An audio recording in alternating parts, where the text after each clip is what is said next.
Right, let's come back and do this particular question. So what did they give us? Carboxylic acids do not give reactions of carbonyl carbon. Okay, carbonyl group. So basically when I take this particular question, okay, let me erase this the first part. Right. When I take this question, what should I do first? I have to take a carboxylic acid. Write the carboxylic acid.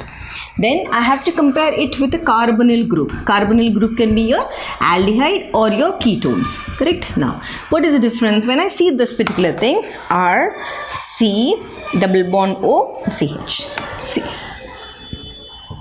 Correct? Now, what is your carbonyl group here? This is your carbonyl group. It can be either R, this can be H if I take an aldehyde, and O. So, now what happens in carbonyl carbon? Because of the electronegativity of oxygen, the pi bond gets shifted. Then what happens? This attains a partial negative charge and this becomes a partial positive charge. Now, what happens here? This particular carbon has become highly electrophilic because of the charges. Now, carbonyl carbon is electrophilic, isn't it? You're able to see this electrophilic plus charge, isn't it? So, carbonyl carbon is highly electrophilic. Now, when it is an electrophilic, obviously, it has to attract a nucleophile. Yes. So, when a nucleophile approaches, it easily shows nucleophilic addition reactions, which are the characteristic reactions of aldehydes. So, what are the nucleophilic addition reactions? Nucleophilic addition reactions are addition of HCN, addition of NH2OH, addition of your hydrazine when I further go into the reactions. So, all these reactions here, cyano is a nucleophile. Here removal of water when we take, or hydrazine also, NH2. So every time what happens, because of this electrophilic nature of carbon, the nucleophile easily approaches and it shows nucleophilic addition reactions.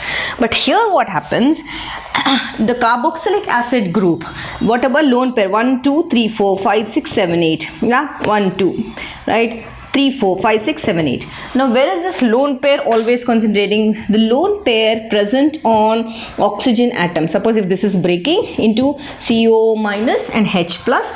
Now, this lone pair always shows resonance, isn't it? 1, 2, 3, 4, 5, 6, 7, 8. Because of the shift of pi bond, right? Because of resonance, what will happen? This is going to shift here and this is going to drop in here. Correct. And now this is again, how do you write this resonating structure? R, C, O minus, double bond O. Now what is happening in carboxylic acid? Here you have a formation of carbonyl group, nucleophile has come and attacked it and you got nucleophilic addition reactions which are characteristic of aldehyde. But here your lone pair of electrons are not available, isn't it? To form that charge on this carbon, it's showing resonance from here to here and here to here. So what will happen? Lone pair on oxygen or lone pair of oxygen involves in resonance. So is there any presence of carbonyl carbon here? Yeah, the existence of carbonyl carbon? No, isn't it? So that's why, because of the absence of carbonyl carbon here, it doesn't show any nucleophilic addition reactions. So lone pair on oxygen is available or involves in resonance, hence shows less or it hence shows very less the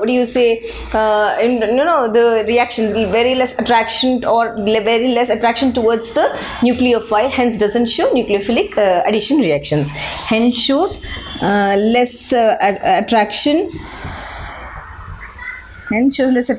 towards nucleophile. Thus nucleophilic addition reactions are not observed. That's it. So if this is available here, if it's not showing resonance, this becomes plus and this becomes minus. But that is not the case, isn't it? It's going on getting exchanged between resonance. So no carbonyl carbon, hence no nucleophilic addition reactions. Yes, done. So I'm done with this also. Let us erase this and start with the next concept. So what is the next concept? What do they ask me? They ask me, write the chemical reactions involved to illustrate the following examples. So Rosenman reduction I already did in video number 4. Please watch that. Cannizaros I did in video number 29. Please do watch that video also. And let us come back and do the third one. What did they give us? Out of these two, right? So like the compound CH3, CH2, CO, CH2, CH3, and your next compound CH3, CH2, CO, CH2 and CO. This is your compound. They asked us to show which shows iodoform reaction. Basically, when somebody asks you iodoform reaction, your one thing which has to strike your mind is it should be a methyl ketone. Remember, methyl ketone shows iodoform reaction.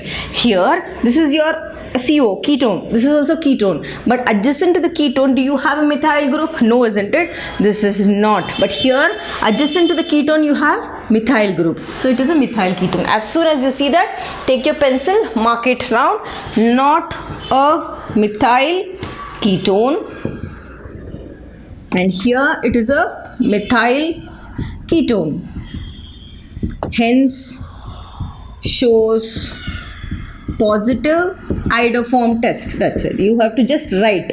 They've not asked you to write the equation. Here, not a methyl ketone, hence negative iodoform test. That's it.